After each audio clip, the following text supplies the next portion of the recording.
చదువుతున్నారు ఎవరన్నా?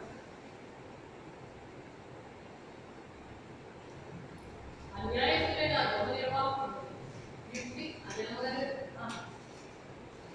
అన్యాయస్తులైన గృహ నిర్వాహకులు యుక్తిగా నడుచుకునేదని వారి యజమానులు వారి మెచ్చుకునేది.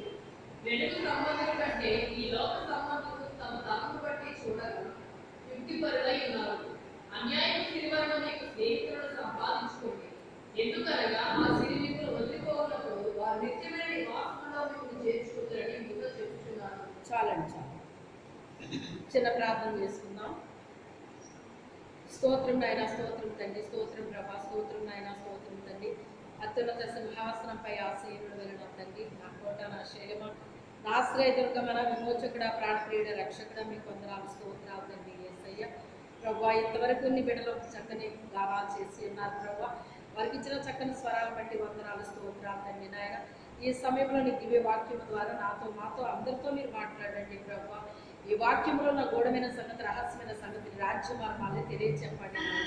వినే చెవి, గ్రహించే హృదయం ప్రతి ఒక్క బిడ్డకు అనుగ్రహించు నాయన ప్రభా. మీకే స్తోత్రాలు తండ్రి. రాత్రికాల సమయంలో ప్రభా ప్రతి ఒక్క బిడ్డ జీవితంలో నీ కార్యాలు జరిగించు నాయన, సహాయం చేయతండి నాయన ప్రభా. ఇదిగో నా తండ్రి నాయన ప్రభా, నీ పక్షంగా నిలిచి ఉంటుండగా నీ దీర్ఘాలు మరుగుపరిచి మాట్లాడుతండి నాని. వాక్యంలో ఉన్న ప్రతి ఒక్క విషయాన్ని మాకు తేట తెల్లగా అర్థమయ్యేటట్టుగా నా ప్రభా ప్రతి బిడ్డకి నాయన అర్థము చేపించండి పరిశుద్ధాత్మ దేవుడా తండ్రి. మీకు స్తోత్రాలు తండ్రి, వందనాలు ప్రభా. అయ్యా ప్రతి ఒక్క బిడ్డతో మీరు మాట్లాడండి ప్రభా. ఆత్మకార్యము జరిగించు నాయన, సహాయం దయచేయమని యేసు అతి పరిశుద్ధ నామములో అడిగి వేడుకొంచున్నాము తండ్రి, ఆమేన్. హల్లెలూయా. ఈరోజు మరి మన వాక్యం ఏంటంటే, ప్రభు నాకు ఇచ్చింది ఏంటంటే అండి, వెలుగు సంబంధుల కంటే ఈ లోక సంబంధులు తమ తరమును బట్టి చూడగా యుక్తిపరులై ఉన్నారు అంటున్నాడు. వెలుగు సంబంధుల కంటే, వెలుగు సంబంధులు అంటే ఎవరండి? దేవుని యొక్క కుమారులు కదా. ఈ మాట ఎక్కడుంది? దశలోనికైలకు రాస్తూ ఆ మాట వెలుగు కుమారులు, పగలు కుమారులు అని రాయబడింది కదా. వెలుగు అంటే ఎవరు? యేసయ్య కదా. నేనే లోకానికి వెలుగై ఉన్నానని చెప్పాడు ఆయన. అయితే ఇక్కడ వెలుగు బిడ్డల గురించి రెండోది ఎవరి గురించి చెప్తున్నాడు ఆయన? ఈ లోక సంబంధులు. ఈ లోక సంబంధులు అంటే ఎవరాళ్ళు? పుట్లోట్లో చూడండి, ఈ యుగపు కుమారులు అంటే ఒక రకంగా చెప్పాలి అంటే చీకటి బిడ్డలు అన్నమాట అండి. ఎవరో చీకటి బిడ్డలు, వెలుగు బిడ్డలు, చీకటి బిడ్డలు. కానీ ఎవరు యుక్తిగా ఉన్నారంటున్నాడు? చీకటి బిడ్డలే యుక్తిగా ఉన్నారు అని పైన ఒక మాట చెప్పాడు అన్నమాట అండి. ఆయన ఏమంటున్నాడు?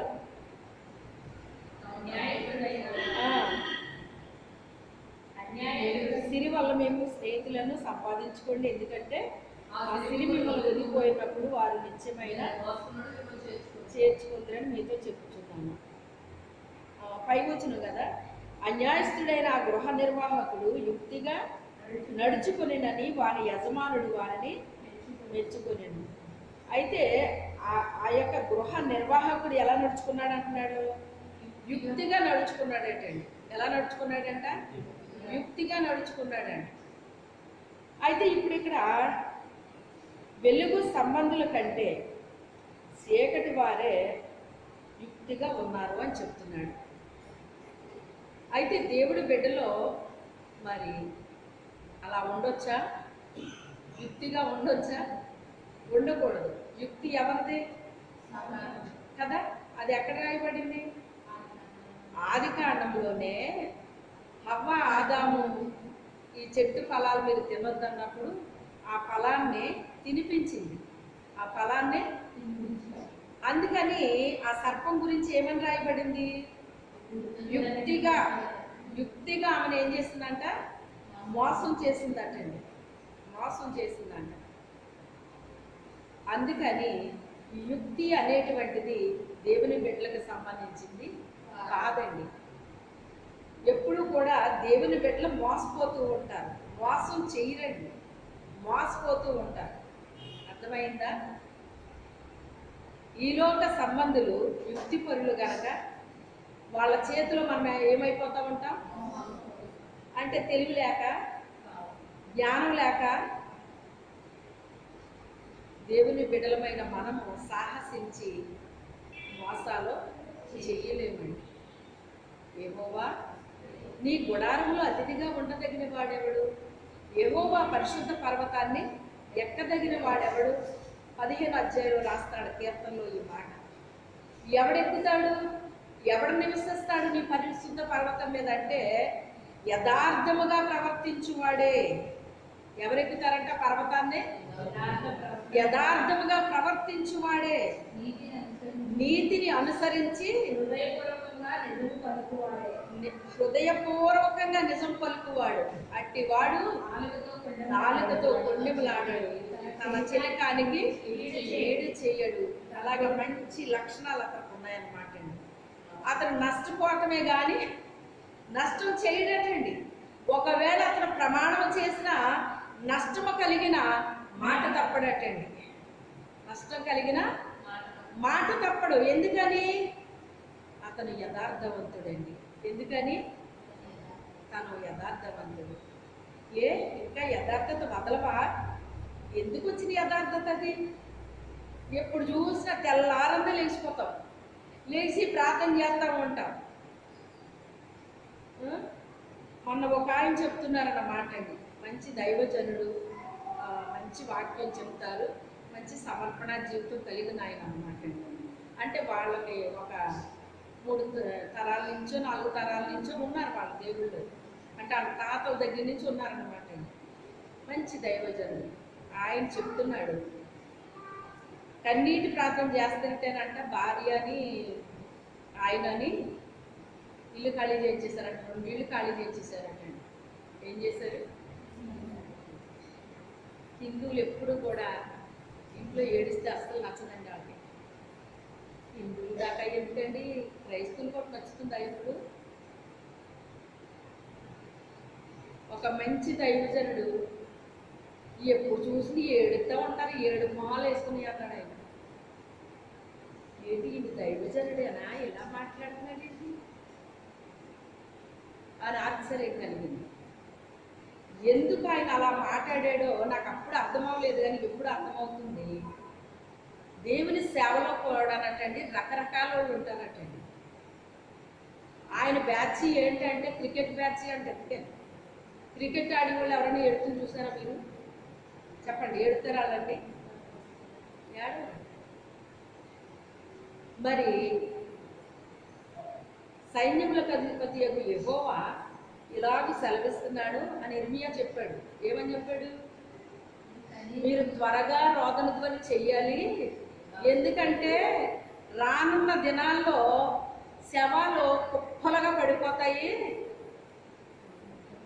చాలా మీద పెంట పడినట్లు కుప్పలుగా పడిపోతాయి. అలాగా జరుగుతుంది కనుక మరణము కిటికీలు గుండా ఎక్కుతుంది. కిటికీ అంటే ఏంటో తెలుసా?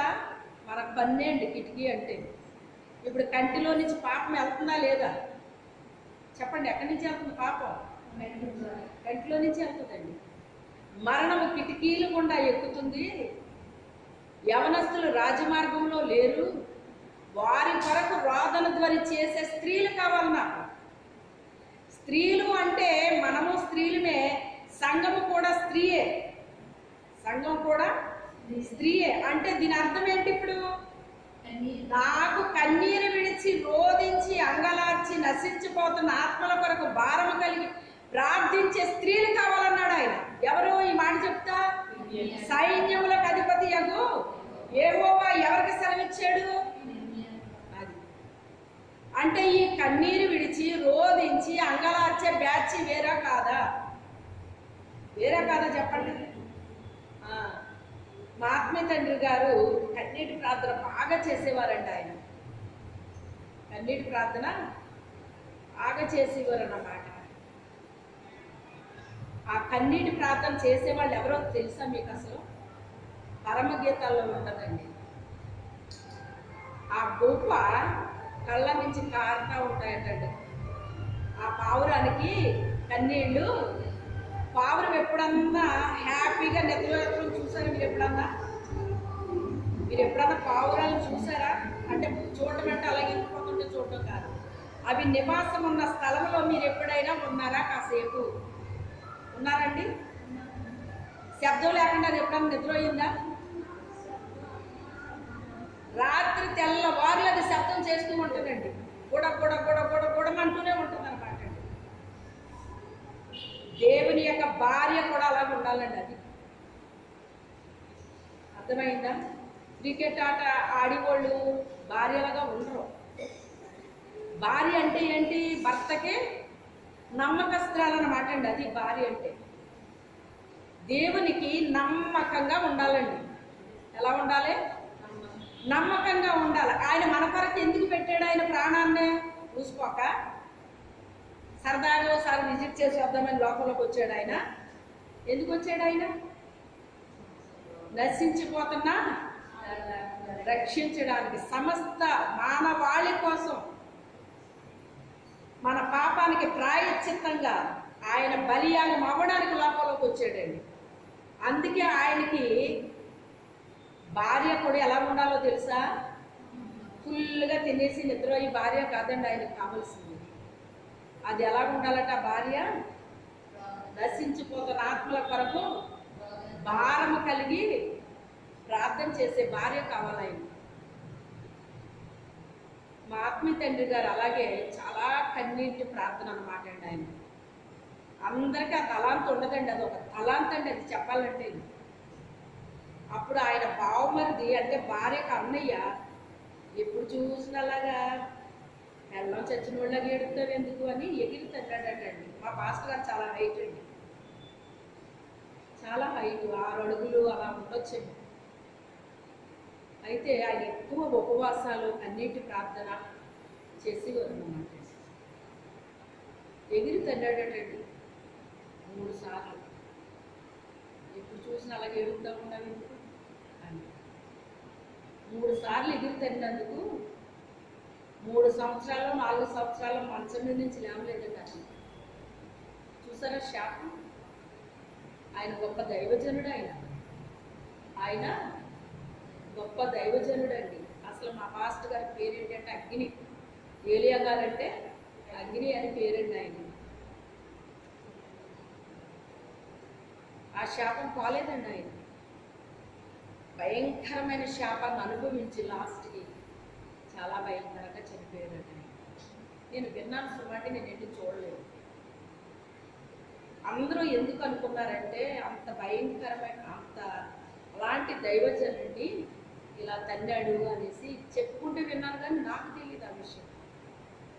ఆ శాపమే ఈయనకు వచ్చింది, అందుకే ఇలాగా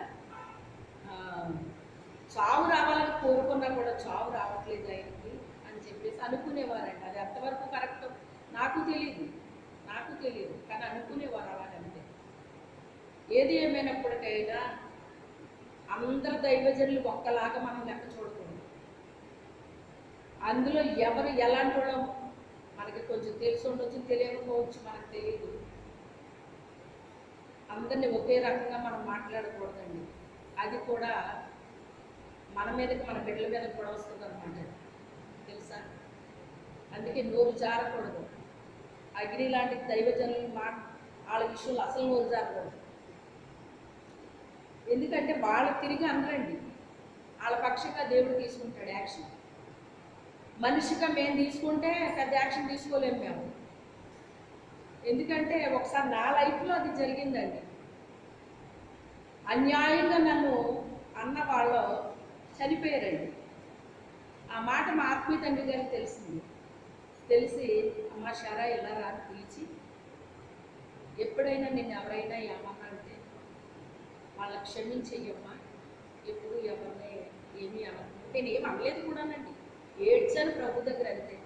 ఎందుకు ప్రభు ఇంత నిష్కారణంగా ఇలాగా అసలు ఇలా మాట్లాడుతున్నారేంటి అని. అప్పుడు నాకు వయసు తక్కువే, అనుభవం లేదు, మొదటిసారిగా అనిపించుకుంటున్నాను అన్నమాట అండి. పోనీ తప్పు చేసి అనిపించుకుంటే దాంట్లో పెద్ద విశేషమేమి ఉండదండి. ఏమీ చేయకుండా ఏమీ అనకుండా అన్యాయంగా అనిపించుకోవాలంటే ఎలా ఉంటుందండి ఏ మనిషికైనా?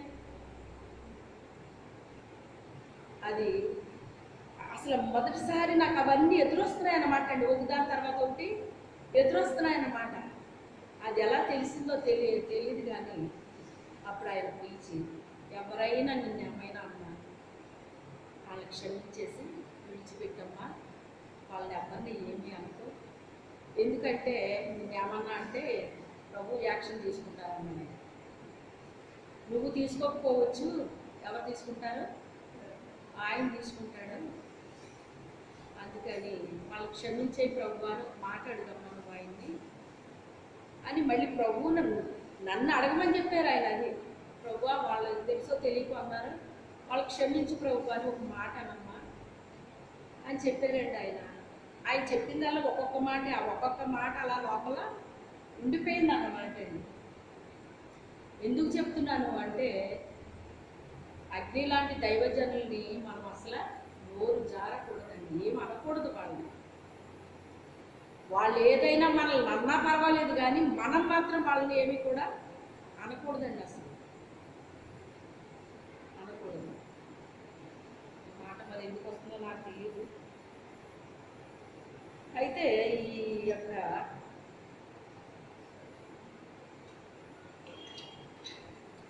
ఈ వెలుగు కుమారుడు ఎలా ఉంటారు? వీళ్ళు చీకటి కుమారులు ఎలా ఉంటారు, వెలుగు కుమారులు ఎలా ఉంటారు?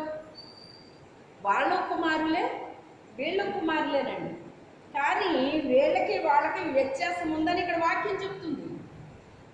వాళ్ళకి వీళ్ళకి వ్యత్యాసం ఉందని చెప్తుంది. ఏంటి ఆ వ్యత్యాసం అని మనం చూస్తే గనక, వెలుగు బిడ్డలు అంటండి దేవుడు ఎలా ప్రకాశించాడో అలా ప్రకాశిస్తారటండి. మీరు బుద్ధిమంతులైతే ఆకాశ మండలంలో ఉన్న జ్యోతుల్లాగా ప్రకాశిస్తారు. నీతి మార్గమును అనుసరించి అనేక మందిని ఎవరైతే నీతి మార్గం అనుసరించి నడిచేటట్లుగా చేస్తారో వారు నిరంతరము ప్రకాశించే నక్షత్రాల్లో ఉంటారు అని దానియేలు చెప్తున్నాడు. 12వ అధ్యాయం 3వ వచనంలో చెప్తున్నాడు అన్నమాట. బుద్ధిమంతులైతే ప్రకాశిస్తారటండి. అది మనం బుద్ధిమంతులమైతే ఏ బుద్ధి లేదా నీకు అని అడుగుతాం కదా మనం. ఈ బుద్ధి ఏమైపోయింది, ఎందుకు ఇలా చేసావు అని అడుగుతాం. అంటే సహజంగా మనిషికి బుద్ధి ఉంటుంది. ఆ బుద్ధి కాదండి దేవుడు ఇక్కడ చెప్పేది. ప్రతి మనిషికి, పుట్టిన మనిషికి బుద్ధి అంటూ ఉంటుందండి. ఒకరు మంచి బుద్ధి కలిగి ఉంటారు, ఒకరు చెడు బుద్ధి కలిగి ఉంటారు. కానీ దైవికమైన బుద్ధి వేరండి, దైవికమైన బుద్ధి వేరు. అందుకే సుబుద్ధి అని ఒక పేరు పెట్టాడు, శ్రేష్టమైన బుద్ధి అని మరొక పేరు పెట్టాడండి దైవజనుడే. అందులో స్త్రీలు ఉన్నారు, పురుషులు ఉన్నారు. స్త్రీలు ఉన్నారు, పురుషులు ఉన్నారండి.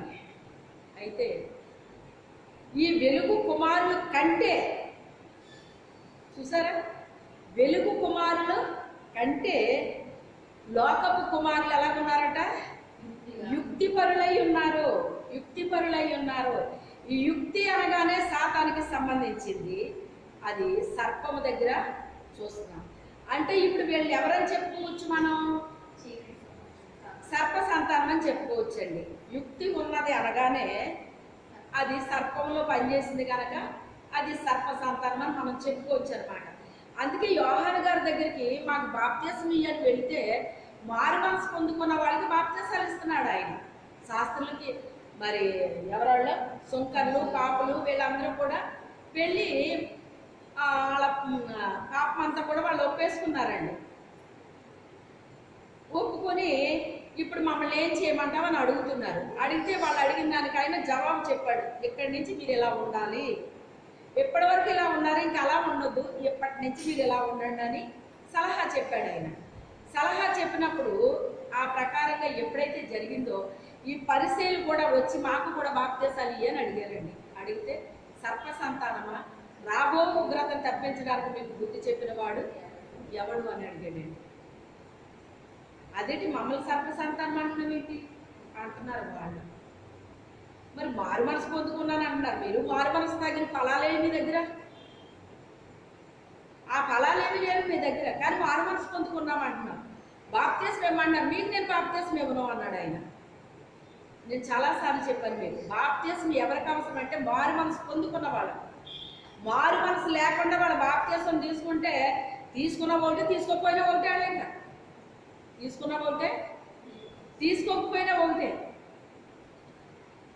అయితే ఆ రీతిగా వెలుగు బిడ్డలంటే ఒక ప్రత్యేకత కలిగిన వారంట.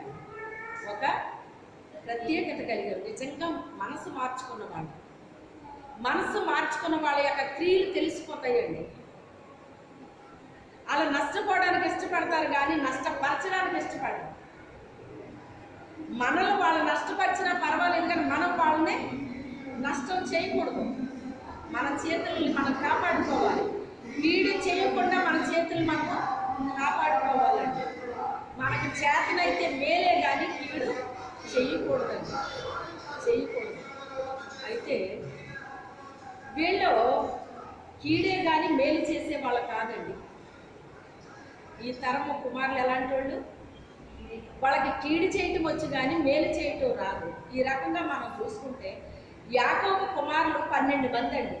12 మందిలో 11 మంది ఎలాంటి వాళ్ళు? ఒక్కడే యథార్థవంతుడు. 11 మంది కుమారులు కూడా వాళ్ళ దుర్మార్గులండి. ఎలాంటి వారు? దుర్మార్గులండి, దుర్మార్గులు. ఒక్కడేనండి యథార్థవంతుడు. అతని యథార్థతను బట్టి దేవుడు అక్కడ తీసుకెళ్ళాడు. అతన్ని దేశానికి అధిపతిని చేశాడు. దానియేలు ఏం చేశాడు? దేశానికి ముఖ్యంగా చేయలేదా? మోషేని ఏం చేశాడు? 30 లక్షల మంది నడిపించడానికి అతనికి శక్తిని ఇవ్వలేదా? చిన్ని మంత్రం వేపాడండి అతన్నే. అంటే టెంపరీ జాబ్లు ఇచ్చాడనమాట దేవుడు ముందు. కొంతమందికి చూడండి, నీకు ఎక్స్పీరియన్స్ ఉందా అంటారు. ముందు అక్కడక్కడ కొంచెం వర్క్ చేస్తారన్నమాట అండి. ఉందండి, ఏమన్నా అనుభవం ఉందా, ఎక్స్పీరియన్స్ ఉందా అని అడుగుతారు. ఉందండి. ఎన్ని సంవత్సరాలు, ఎక్కడెక్కడ చేసావు, ఏంటి అని యజమానులకు తెలిసిపోద్దండి. నేను చాలా సంవత్సరాల నుంచి చేస్తున్నానండి. ఎక్కడ చేసావు? ఫలానా చోట. అంటే కొన్నాటికి ఒక స్టాంప్ ఉంటుందండి, ఒక బ్రాండ్ ఉంటుంది. ఏసన్న గారు అంటే బ్రాండ్ అండి. ఏసన్న గారుకి సంబంధించిన మందిరం ఉంది కాకినాడలో, రాజమండ్రిలో. ఆ మందిరానికి వెళ్ళే విశ్వాసి పని మనిషిగా పెట్టుకుంది మా పాప. పెట్టుకుంటే అసలు ఏసన్న గారి మందిరానికి వెళ్ళి మనిషి ఏంటి ఇలా ఉండడం ఏంటి అంటే, దీన్ని బట్టి బ్రాండ్ అని చూసి అది మాకు చాలా అనుభవపూర్వకంగా దేవుడు తెలియపరిచాడండి. మాకు చూస్తే తెలిసినవి కాదు, మాకు అనుభవపూర్వకంగా తెలుసుకున్నామండి అన్నీ కూడా. దీన్ని బట్టి, బ్రాండ్ని బట్టి మనిషిని ఐడెంటిఫై చేయకూడదు. అదే ఏసన్న గారి దగ్గర బాప్తిసం పొంది జాబ్ చేసిన అమ్మాయి ఆ యొక్క తన ఆఫీసులో తను పాడు చేయాలనుకుంటే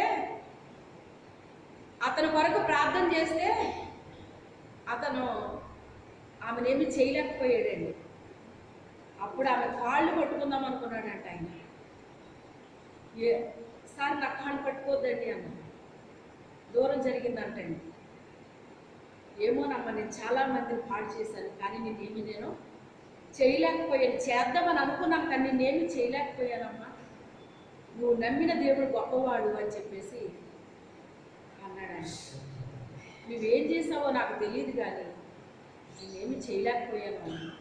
నేనేమి చేయలేదు సార్, నా దేవుడికి నేను ప్రార్థన చేశాను. ఏం చేయాలి? నా దేవునికి నేను రహస్యమందు చూచుచున్న మన దేవుడు మనకు ప్రతిఫలాన్ని ఇస్తాడు. ఆమె యాక్షన్ తీసుకోలేదు. ఏం చేసింది?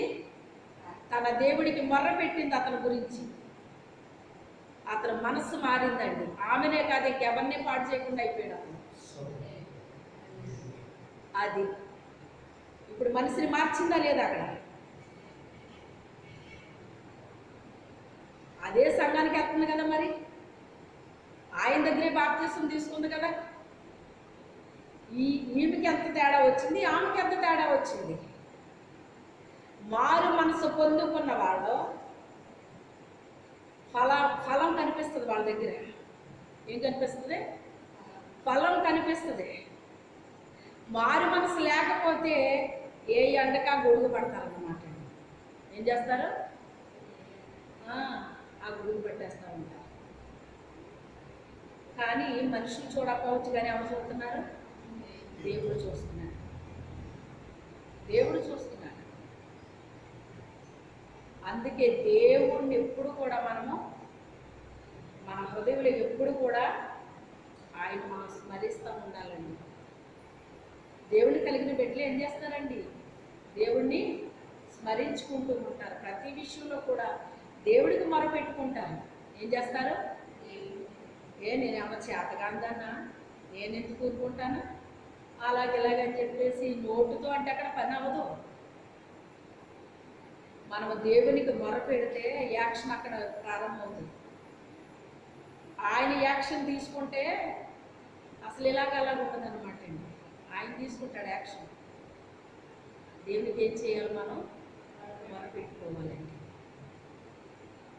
మరి ఆ రీతిగా ఎవరైనా యోసేపు గారు ఆయన మగ ఆయనే కదా, మరి ఎందుకని పారిపోయాడు? ఒక స్త్రీ నుంచి దూరంగా ఎందుకు పారిపోయాడు? ఆయన తన పరిశుద్ధతను ఆయన కాపాడుకోవడానికి పారిపోయాడు. పారిపోయినందుకు నిందేసింది.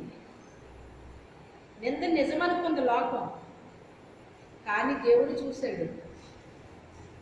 ఆ నిందని అలా తుడిచేశాడు అంతే. ఆయన ఏం చేశాడు?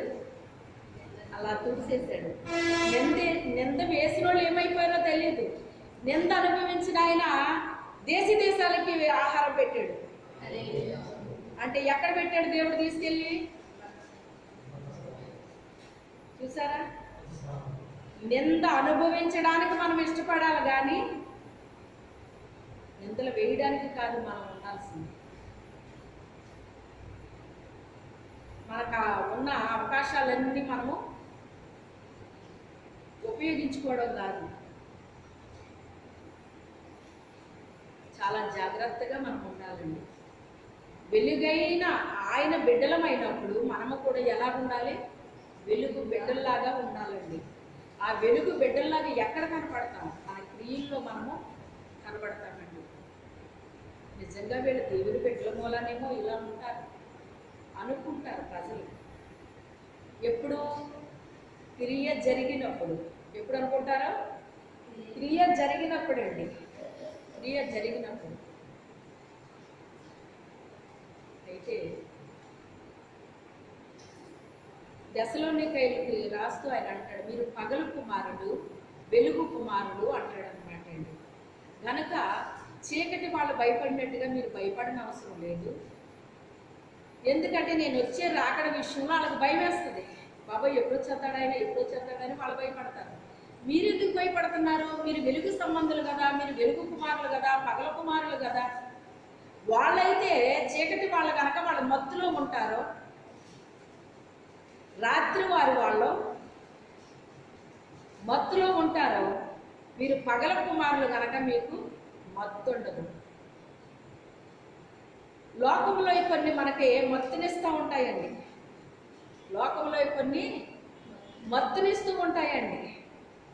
అక్కడ బుద్ధిమంతులు కూడా తప్పించుకోలేరండి కొన్ని విషయాల్లో. గుర్తుపెట్టుకోండి, బుద్ధిమంతులైనా కూడా తప్పించుకోలేరు. వాళ్ళకు కూడా పునుగుపాట్లు వచ్చినాయి, వాళ్ళని నిద్రపోయారు కొంత సమయం.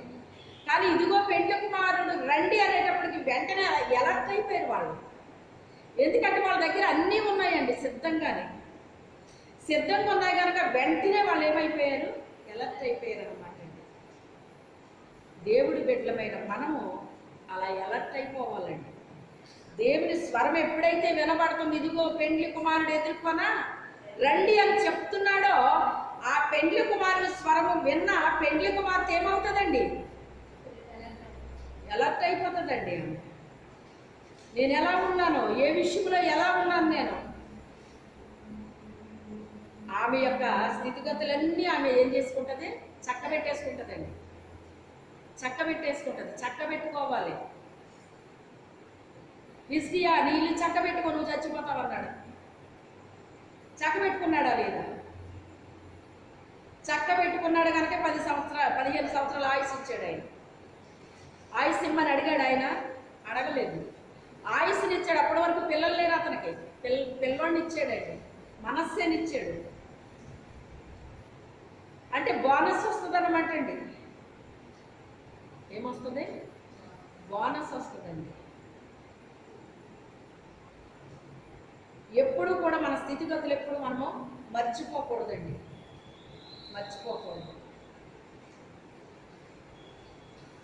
వెలుగు బిడ్డలుగానే మనం జీవించాలి. అంటే దేవుడి బిడ్డలు అయితే వాళ్ళు ఎలా ఉంటారు?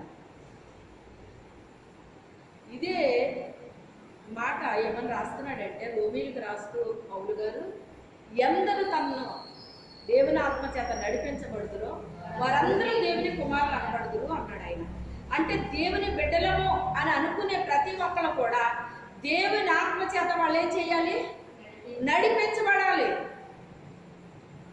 నేను దేవుడి బిడ్డనని మనం అనుకుంటే సరిపోదండి. మనము దేవుని ఆత్మ చేత నడిపించబడాలి. దేవుని ఆత్మ చేత నడిపించబడకపోతే దేవుని బిడ్డలు ఎవరు? ఎలాగవుతారు? మనం ఎంత ప్రార్థన చేసినాము, మనం ఎన్ని పాటలు పాడినాము, మనం ఎంత కానికిచ్చినాము, ఏం చేసినా అవమండి. దేవుని బిడ్డల కంట దేవుని ఆత్మని ఒక వరముగా ఇస్తాడటండి దేవుడు మనకు. హల్లెలూయా.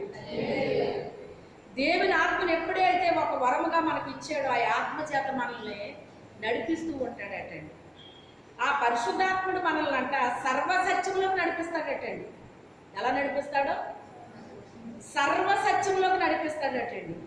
దేవుని కుమారులకి స్వాతంత్రం ఉంటుందటండి. ఎక్కడ? దేవుని ఇంటిలో. ఎక్కడ? దేవుని ఇంటిలో దేవుని బిడ్డలకు ఏముంటుందంట? స్వతంత్రత ఉంటుందటండి.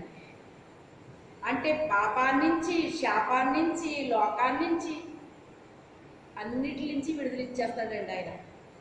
ఏం చేస్తాడా? లోకము నుంచి, పాపము నుంచి, సాతాన్ నుంచి గొప్ప విడుదల ఇస్తాడండి ఆయన. అప్పుడు ఏమొచ్చింది మనిషికి? స్వతంత్రం వచ్చిందండి. మన దేశానికి స్వతంత్రం వచ్చిందే. స్వతంత్రం వచ్చిందని అది జరుపుకోవడం తప్ప నిజమైన స్వాతంత్రం ఎక్కడొచ్చింది? ఒక ఆడపిల్ల రోడ్డు మీద అర్ధరాత్రి వెళ్ళినప్పుడు ఆ పిల్ల క్షేమంగా తన ఇంటికి వెళ్తే అప్పుడు స్వతంత్రం వచ్చినట్టు లెక్క. అంతే తప్ప స్వాతంత్ర దినోత్సవం జరుపుకుంటే స్వాతంత్రం వచ్చినట్టు కాదు అన్నారు. అవునా కాదా? అలాగే దేవుళ్ళు కూడా మనకి ఏమిస్తాడు? ఆయన స్వతంత్రాన్ని ఇస్తాడండి. సర్వ సత్యములకు నడిపిస్తాడండి. దీన మనసు కలవారికి ఆయన బోధిస్తాడండి. ఆయన నడిపిస్తాడండి. ఆయన మార్గములో మనల్ని నడిపిస్తాడండి. ఆయన ఉపదేశము చేస్తాడండి. వినాలి అని మనకు ఆశ ఉంటే ఆయన మనకేం చేస్తాడు? ఉపదేశము చేస్తానంటున్నాడు. ఆయన ఉపదేశం చేస్తానంటున్నాడు. అయితే దేవుని ఆత్మ చేత నడిపించబడాలి. దేవుని పిల్లలు ఎలాగవుతాం మరి? అసలు దేవుని పిల్లలు ఎలాగవుతాం మనం అనుకుంటే, రోమీలకు రాసిన పత్రికలో యోహాను గారు రాస్తున్నాడు, ఎందరూ తనను అంగీకరించడం వాళ్ళందరికీ ఆయన పిల్లలయ్యే అధికారాన్ని ఇచ్చాడటండి. ఎందరూ తనను అంగీకరించిరో అంటే తన్నంటే ఎవరు? దేవుడు. తన్నంటే ఎవరు? దేవుణ్ణి ఎంతమంది అంగీకరించారో వాళ్ళందరికీ ఆయన పిల్లలయ్యే అధికారాన్ని ఇచ్చాడండి. అయితే ఆయన్ని ఎలాగ అంగీకరిస్తాం మనం కదా? ఆయన అంగీకరించాలి అంటే మరి ఆయన గురించి మనం వినాలి కదా? వినాలా వద్దా? వినాలి. అదే మాట కొరింథీయులకు రాస్తే ఏమని చెప్తున్నాడు ఆయన? వినుట వలన విశ్వాసం కలుగుతుంది. ఎవరిని ఏం వినాలట మనం? దేవుని గూర్చి నువ్వు వినాలి. ఎవరి గూర్చి వినాలి? దేవుని గూర్చి నువ్వు వినాలి. వినుట వలన నీకు విశ్వాసం కలుగుతుంది. ఆ విశ్వాసం మనలోకి ఎప్పుడైతే వచ్చిందో అప్పుడు మనం ఏం చేయాలంట? ఏం చేస్తామంట? దేవుణ్ణి అంగీకరిస్తామంట. ఏం చేస్తాం? అంగీకరిస్తామంట. ఏమని అంగీకరిస్తాం మనం? నిజమే, ఈయన నా కొరకు వచ్చాడు, నా పాపాల నుంచి నాకు విడుదల ఇవ్వడానికి వచ్చాడు ఆయన. ఆయన నా దేవుడు, నా తండ్రి, నా ప్రభువు అని చెప్పి ఆయన్ని మనం తండ్రిగా ఏం చేస్తున్నాం? మనం అంగీకరిస్తున్నాం. అందుకే అన్నాడు, ఎందరూ తనను అంగీకరించారో వాళ్ళందరికీ ఆయన పిల్లలయ్యే అధికారాన్ని ఇచ్చాడటండి. పిల్లలయ్యే అధికారాన్ని ఇస్తే ఇప్పుడు పిల్లలు ఉన్నారు. ఈ పిల్లలు ఏమవ్వాలండి? సంవత్సరానికేనే మరుగుజ్జుల్లా ఉండకూడదా? ఎదగకుండా ఉన్నవాళ్ళు లేరా అండి? చెప్పండి.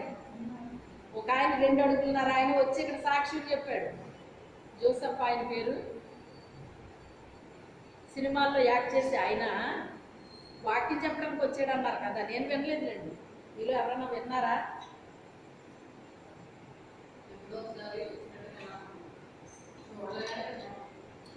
నేను చూడటమే తప్ప, అంటే ఇందులో చూశాను, సెల్లో చూశాను అంతే, యూట్యూబ్ అంతే తప్ప నేను ఆయన వాక్యాన్ని వినలేదు. ప్రత్యక్షంగా నేను చూడలేదు ఇక్కడ కూడా వచ్చినప్పుడు.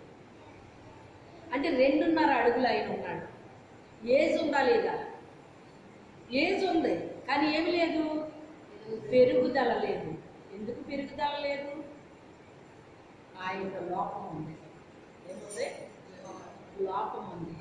అలాగే మనము కూడా పిల్లలాగా ఉండిపోకూడదండి. పిల్లల మాటలు ఎలా ఉంటాయండి? చెప్పండి. ఏదన్నా చెప్తే ఆఫ్టర్ ఆల్ అన్నట్టు మాట్లాడతారా? అవునా కాదా? ఓ సదా అంటారండి. అంటారా అనరా? ఏంటి మోసి, అసలు అది ఏంటో నీకు తెలుసా? అది ఎంత ఖరీదో నీకు తెలుసా? లేకపోతే దాని సంగతి నీకు తెలుసా అని మనం ఎలా ఉంటాం? ఆశ్చర్యంగా ఉంటుంది మనకు. ఎందుకంటే అది ఏంటో మనకు తెలుసు, దాని రేట్ ఎంతో మనకు తెలుసు, లేకపోతే అది ఎంత అరుదుగా దొరుకుతుందో మనకు తెలుసు. ఇవన్నీ మనకు తెలుసు కనుక దాని గురించి మనకు తెలుస్తుంది. అదే దాన్నే పిల్లలు చూసి ఏమంటారు? ఓ సిదా, ఇది నాకు తెలుసు అంటారు. ఏం తెలుసు వాళ్ళకి? ఏం తెలుసు అండి? మనకి తెలిసింది వేరు, వాళ్ళకి తెలిసింది వేరు. దేవుని గురించి కూడా పిల్లలకు తెలిసింది వేరు, పెద్దలకు తెలిసింది వేరు. పిల్లలకు తెలిసింది వేరు, యవనస్తులకు తెలిసింది వేరు. యవనస్తులకు తెలిసింది వేరు, ఇంకా కాస్త వయసు పెరిగిన వాళ్ళది వేరు, ఇంకా వయసు పెరిగిన వారిది వేరు. వృద్ధాప్యంలోకి వెళ్ళే కొద్ది మనిషికి ఏం పెరుగుతాయండి? అనుభవాలు పెరుగుతాయండి. అసలు కంటే అనుభవాలు చాలా శ్రేష్టమైనవి. అర్థమైందా? శ్రీకాకుళము జిల్లా వెళ్ళామండి. ఎప్పుడంటే 2018లో వెళ్ళాము. 2008లో వెళ్ళాము. 10 సంవత్సరాలు వెళ్ళలేదండి. నేను ఎంత పిలిచినా నేను వెళ్ళలేదు. 18లో సరిలే చాలాసార్లు పిలుస్తున్నారు కదా, వెళ్దాము అని అయ్యగారు నేను వెళ్ళామండి. వెళ్ళినప్పుడు కరెంటు పోయింది. వారం రోజుల వరకు రాదన్నాను. మన సంఘపేటలో చాలా శ్రద్ధగా ప్రార్థన చేస్తానండి నేను ఎక్కడికైనా వెళ్తే. మరి ఎలాగ నేను వెళ్తున్నాను, సోమవారము మంగళవారం ప్రార్థన ఉంటుంది, అదే మీటింగ్స్ ఉంటాయి అక్కడ. అంటే డేట్ కూడా నేనే ఫిక్స్ చేశానులేండి. 2 డేస్ సరిపోతుందిలే, 3 డేస్ అంటే ఏమో చెప్పలేను, 2 డేస్ పెట్టుకోండి అని నేనే ఆ టైం ఇచ్చాను, డేట్స్ ఇచ్చాను అనమాట. అలాగే 2 డేస్ పెట్టారండి, వాళ్ళు పెట్టుకున్నారు. అది కూడా పగలలేదు, నైట్ మాత్రమేనమాట. అయితే ఇక్కడ మన వాళ్ళు ప్రార్థన చేస్తున్నారు. సోమవారం ప్రార్థన చేశారు, మంగళవారం కూడా చర్చిలో ఉపవాసం ఉండి ప్రార్థన చేస్తున్నారు మన వాళ్ళంతా. నాకు ఎప్పటికప్పుడు ఫోన్లు వచ్చేస్తాయండి ఇక్కడి నుంచి, అమ్మగారు రాత్రి మీటింగ్ ఎలా జరిగింది, తెల్లారంగా నాకు ఫోన్ వచ్చేస్తుంది, బాగా జరిగిందమ్మా అంటాను. అక్కడ ఏమన్నా సాతానుడు మరి కార్యం చేస్తాడు కదా, కరెంట్ లేకుండా చేసాడు అనమాట అండి. కరెంట్ లేకుండా చేసేస్తే నాకు చాలా ఇబ్బంది అయిపోయిందండి. వాళ్ళకున్న సౌండ్ సిస్టమ్ కూడా, ఈ మైక్ ఉంటుంది చూసారు మీరు, పాటలు పాడే మైకు, అది ఇప్పుడు మైక్ అంటే అది చాలా సంవత్సరాలు అయిపోయింది అన్నమాట. అందులో మాట్లాడుతుంటే ఆ సౌండ్ కూడా సరిగ్గా వెళ్ళట్లేదు. మైక్ సిస్టమ్ మంచిగా ఉంటేండి మనం నెమ్మదిగా మాట్లాడినా వెళ్ళిపోతుంది. సౌండ్ ఆ మైక్ సరిగ్గా లేకపోతే చాలా ఇబ్బంది పడిపోవాలన్నమాట అండి. అంటే మా గొంతులు బలంగా ఉపయోగించాల్సి వస్తుంది అన్నమాట. అందుకే కావాలి చాలామంది స్పీకర్స్,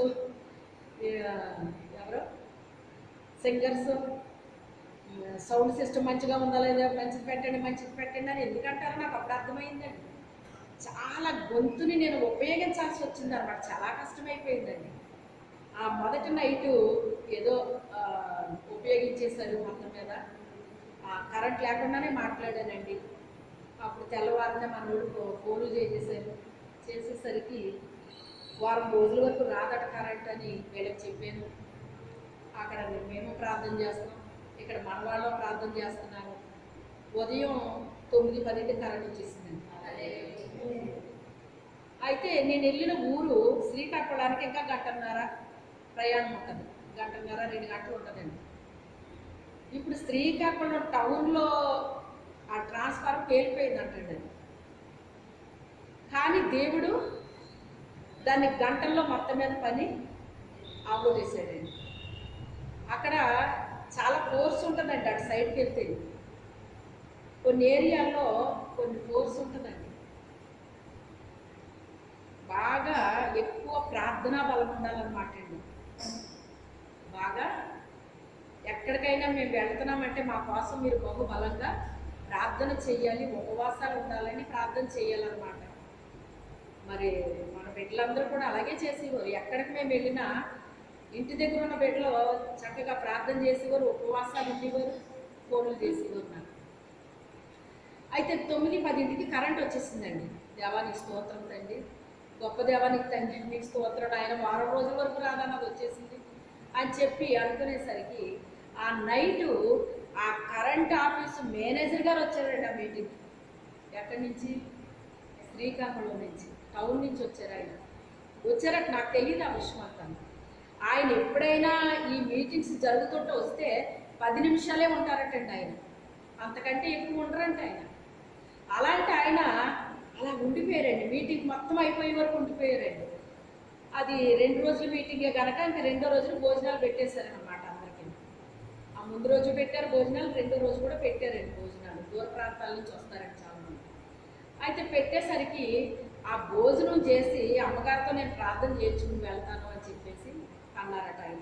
మాకు ఒక రూమ్ ఇచ్చేస్తారండి ఎక్కడికన్నా వెళ్ళి, రూము, మంచం అన్నీ, కొత్త బీరువా కూడా ఇచ్చారు నాకు. వాళ్ళు బీరువా కొనుక్కున్నారట, వచ్చి ఇందులో ఓపెన్ చేయాలి అప్పుడు పెట్టుకుందాం మనం అనే బీరువా కూడా మళ్ళీ నేను ఓపెన్ చేయాలి కదా, మీరు పెట్టుకుంటాక మొదటి బట్టలు అన్నారు. ఎందుకులే మాకు ఇవన్నీ ఉన్నాయి కదా అని చెప్పేసి నేను పెట్టలేదు. అలాగ మొత్తం అంతా పెడతారన్నమాట అండి, డ్రెస్సింగ్ టేబుల్తో సహా అన్నీ ఇచ్చేస్తారన్నమాట. ఆ రూమ్లో ఉన్నాం మేము. ఉంటే అక్క ఒకసారి రండి చిన్న ప్రార్థన చేద్దరు కానీ అని చెప్పేసి పిలిస్తే వెళ్ళి ప్రార్థన చేస్తారనమాట. సార్ మీరు ఎప్పుడు 10 నిమిషాలే కదా ఉంటారు, మీరు ఎందుకు ఎంతసేపు ఉన్నారు, అసలు ఎప్పుడు ఉండరు కదా అంటే, మీరు ఉన్నందుకు అడగట్లేదు, ఎంతసేపు మీరు ఎలా ఉన్నారో ఉన్నారు, భోజనం కూడా చేశారు, ఏంటి సార్ మాకు చాలా ఆశ్చర్యంగా ఉంది అని పాస్టర్ అమ్మ గారు వాళ్ళు అడిగారటండి. అడిగితే ఆయన చెప్పిన మాట ఏంటో తెలుసు, ఆవిడ చెప్పిన అనుభవాలు వింటుంటే నాకు వెళ్ళాలనిపించలేదు. అనుభవానికి ఎంత విలువ ఉంటుందో తెలుసా అండి. నోటి మాట చెప్పడం వేరండి, అనుభవం చెప్పడం వేరు. అనుభవపూర్వకంగా వచ్చిన దానికి బలం ఉంటుందండి.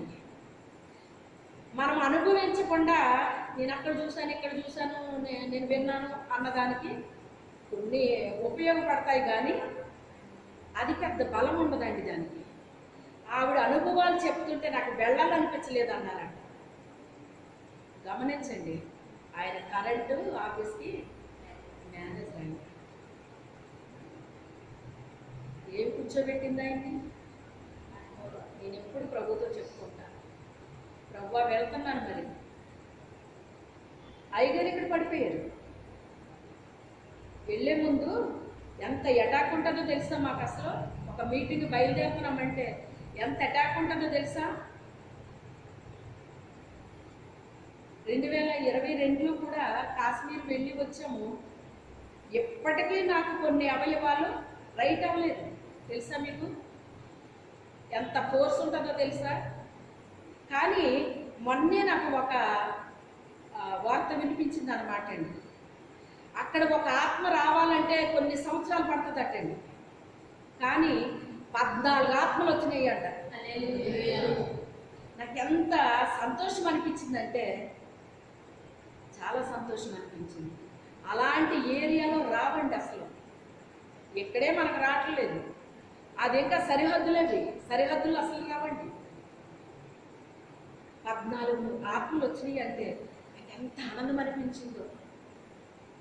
మమ్మీ, దేవుడు నిన్ను నీ కొరకే ప్రయాణం సిద్ధపరిచానని అన్నారు కదా, దేవుడు నిన్ను ఊరికి తీసుకెళ్ళలేదు, అక్కడికి ఆత్మలు వచ్చినాయి అని చెప్పేసి ఆ ఫోటో నాకు పంపించారు అన్నమాట.